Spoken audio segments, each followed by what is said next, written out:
అందరికీ నమస్కారం అండి. ఈరోజు ఈ వీడియోలో మనకి తొందరలో వరలక్ష్మి వ్రతం అయితే రాబోతుంది కదండి. అయితే వరలక్ష్మి వ్రతం రోజు అమ్మవారికి ఎన్ని నైవేద్యాలను సమర్పించాలి, ఏ నైవేద్యాన్ని సమర్పిస్తే ఎటువంటి ఫలితాలు కలుగుతాయి అనే విషయాలన్నీ కూడా నేను ఇక్కడ వీడియోలో అయితే మీకు క్లియర్గా చెప్తానండి. అందుకని వీడియోని ఎవరు కూడా ఎక్కడ కూడా స్కిప్ చేయకుండా చివరి వరకు అయితే చూడండి. ప్రతి ఒక్క స్త్రీ కూడా వరలక్ష్మి వ్రతం వస్తుందంటే అమ్మవారికి ఏ నైవేద్యం చేసి సమర్పించాలి, ఎన్ని నైవేద్యాలు సమర్పించాలని చాలా ఆరాట పడిపోతూ ఉంటారండి. అలాగే చాలా టెన్షన్ కూడా పడిపోతారు. అమ్మవారికి ఇన్ని నైవేద్యాలే సమర్పించాలని మనం భక్తి శ్రద్ధలతో అమ్మవారికి ఒక్క నైవేద్యం సమర్పించినా కూడా అమ్మవారు తప్పకుండా స్వీకరిస్తారండి. అయితే ఈ నైవేద్యాలను చాలా మంది 3 రకాలు, 5 రకాలు, 9 రకాలు, 11, 108 ఇలా ఇన్ని సంఖ్యల్లో వచ్చే విధంగా నైవేద్యాలను అయితే సమర్పిస్తారండి. ఎవరి శక్తి స్తోమతలను బట్టి వారు ఈ నైవేద్యాలు అనేవి తయారు చేసి అమ్మవారికి నివేదించవచ్చు.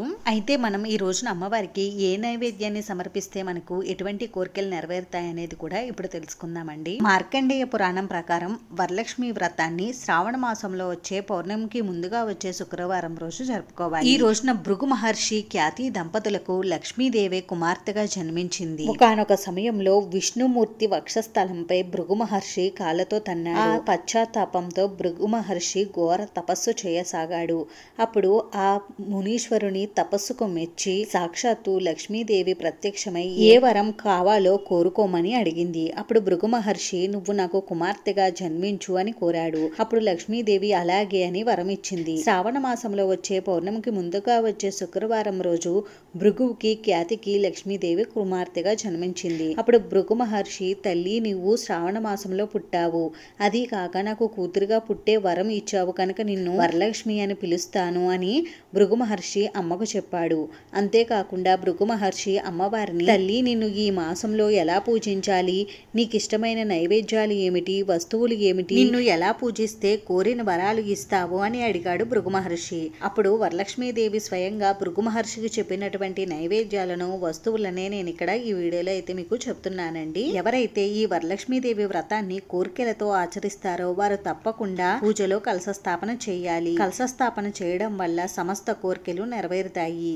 ఇంకా నైవేద్యాల విషయానికి వస్తే అమ్మవారికి పంచ అన్నములు అంటే చాలా ఇష్టం. ఇప్పుడు ఆ పంచ అన్నములు అంటే ఏమిటో తెలుసుకుందామండి. మొదటిది క్షీర అన్నం. దీనినే మనం పరమాన్నం అని కూడా అంటూ ఉంటాం. ఈ క్షీర అన్నాన్ని చిక్కటి ఆవు పాలతో తయారు చేయాలి. అమ్మవారికి నివేదించే క్షీరాన్నంలో నీళ్లు అస్సలు కలపకూడదు. క్షీరాన్నాన్ని వండేటప్పుడు 3 సార్లు పాలు పొంగిన తర్వాత ఇంటి ఇల్లాలు ఆ పాలల్లో బియ్యం, బెల్లం, యాలకుల పొడి, పచ్చకర్పూరం వేసి ఆవు నెయ్యితో వేయించిన డ్రై ఫ్రూట్స్ ని వేసి క్షీరాన్నాన్ని తయారు చేయాలి. అమ్మవారికి క్షీరాన్నాన్ని నివేదించడం వల్ల మనకి ఉన్నత పదవులు లభిస్తాయి. అలాగే వ్యాపారంలో, ఉద్యోగంలో ఉన్నత స్థితికి వెళ్తారు. పిల్లలకు విద్యాభివృద్ధి కలుగుతుంది. ఇంటి ఇల్లాలకి ఆరోగ్యం బాగా ఉండి ఇంటిని చక్కగా సరిదిద్దుకునే శక్తి సామర్థ్యాలు కలుగుతాయి. కాబట్టి వరలక్ష్మి వ్రతం రోజున మీరు ఏ నైవేద్యం చేసినా చేయకపోయినా అమ్మవారికి ఎంతో ఇష్టమైనటువంటి ఈ క్షీరాన్నాన్ని తప్పకుండా నివేదించండి. ఇంకా రెండవ అన్నం దద్దోజనం. దీనినే పెరుగన్నం అని కూడా అంటారు.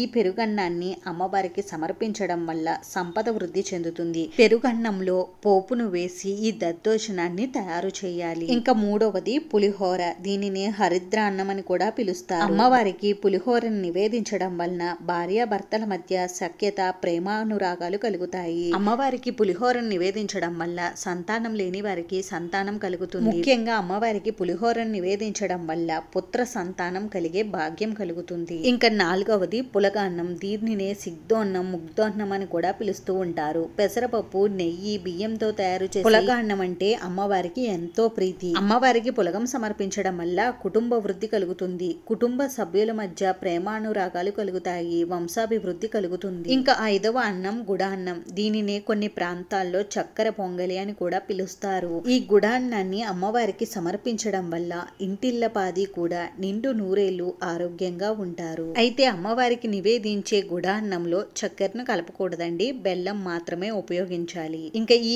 5 నైవేద్యాలే కాకుండా అమ్మవారికి తాలింపు శనగలను కనుక మనం నివేదించినట్లయితే అఖండమైనటువంటి సౌభాగ్యం కలుగుతుంది. అమ్మవారికి నానబెట్టిన శనగలను కానీ తాలింపు వేసిన శనగలను కానీ నైవేద్యంగా నివేదించవచ్చు. ఇంకా పాల మీద మీగడను తీసి ఆ మీగడ మీద పంచదార జల్లి అమ్మవారికి నైవేద్యంగా సమర్పించడం వల్ల ధనలక్ష్మి కటాక్షం కలుగుతుంది. అంతేకాకుండా తిండికి, బట్టకి ఎటువంటి లోటు ఉండదు. అమ్మవారికి ఈ నైవేద్యాలతో పాటుగా పూర్ణం బూరెలను, గారెలను గారెలను, బొబ్బట్లు, రవ్వ కేసరి ఇలా వివిధ రకాలైనటువంటి నైవేద్యాలను అమ్మవారికి ఈ రోజున నివేదించవచ్చండి. ఈ నైవేద్యాలతో పాటుగా అమ్మవారికి ఎంతో ప్రీతికరమైనటువంటి దానిమ్మ పళ్ళను, అరటి పండ్లను, కొబ్బరికాయను, ఈ ముఖ్యమైనటువంటి పండ్లను అమ్మవారికి నివేదించడం వల్ల సంతానం లేని వారికి సంతాన భాగ్యం అయితే కలుగుతుందండి. అంతేనండి, విన్నారు కదా వరలక్ష్మి వ్రతం రోజున అమ్మవారికి ఎంతో ప్రీతికరమైనటువంటి నైవేద్యాల గురించి, పండ్ల గురించి. ఈ వీడియో మీకు నచ్చితే ప్లీజ్ లైక్ చేసి, షేర్ చేసి, సబ్స్క్రైబ్ చేసుకోండి. వీడియోని చివరి వరకు చూసినందుకు చాలా థ్యాంక్స్ అండి.